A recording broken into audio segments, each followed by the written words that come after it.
நம்ம கஷ்டப்படும் போது பார்த்தீங்கன்னா ஒரு பயலும் கண்டுக்கவே மாட்டாங்க, நம்மளை குறை மட்டும் நல்லா சொல்லுவாங்க. இது நம்ம சக்ஸஸ்ஃபுல்லான ஒரு பொசிஷனில் இருந்தோம் அப்படின்னா நம்மளை தேடி தேடி வந்து பேசுவாங்க. எல்லாருக்கிட்டையும் பெருமையாக இது எனக்கு தெரிஞ்சவங்க தான், என் சொந்தக்காரவங்க தான், க்ளோஸ் ரிலேட்டிவ் தான் அப்படின்னு சொல்லி பெருமையாக பேசுவாங்க. இதே மாதிரிதாங்க நம்மளோட வாழ்க்கையிலையும் நம்ம ஏசப்பாட்ட க்ளோஸாக இருக்கும்போது, அவருக்கு பிரியமாக நம்ம நடந்து கொள்ளும் போது நம்ம எதிரியை கூட நம்ம கூட சமாதானமாக போகும்படி வைப்பார்.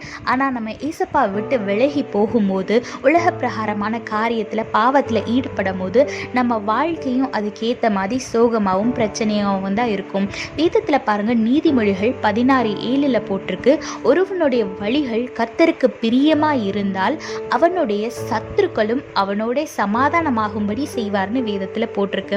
ஆமாங்க, உங்களோட வாழ்க்கை சந்தோஷமா சமாதானமா இருக்கணுமா இல்லை பிரச்சனை நிறைஞ்ச வாழ்க்கையா இருக்கணுமான்னு நீங்க தான் டிசைட் பண்ணணும். நீங்க எவ்வளோக்கு எவ்வளோ ஏசப்பா கூட க்ளோஸா அவருக்கு பிரியமா அவர் சொல்றதெல்லாம் கேட்டு கீழ்ப்படிந்து நடக்கிறீங்களோ அவ்வளோக்கு அவ்வளோ உங்களோட வாழ்க்கையில சமாதானம் சந்தோஷம் எல்லாமே இருக்கும். உங்களை வெறுக்கிறவங்க உங்களை பகைக்கிறவங்க கூட உங்க கூட வந்து சமாதானமா இருப்பாங்க.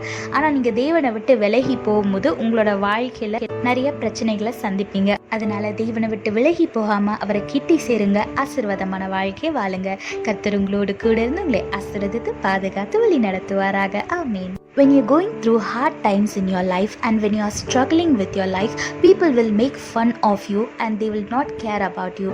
But in the other hand, when you are successful in your life, in your career, all the persons who made fun of you will try to get close to you and they will tell everyone that they are your very close relative or friends. Likewise, in our life, when our ways pleases the God, when we are closer with the Lord and when we obey His commandments, He will make the enemies to be at peace with us. But when we go far away from Him and when we get involved in the worldly sins, we will face many problems in our lives and we will not have peace. Look what the Bible says in Proverbs chapter 16 verse 7. When a man's way pleases the Lord, He makes even his enemies to be at peace with him. Yes, if you want to live a peaceful life in this world, whatever situation you might be in, just look unto the Lord, sit in His presence and ask His will and walk by His will and obey Him and sit in His presence and get as much close as you can with our Lord. If your relationship with God is good, then He will make your enemies to be in peace with you.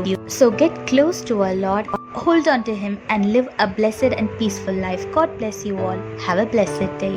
Amen.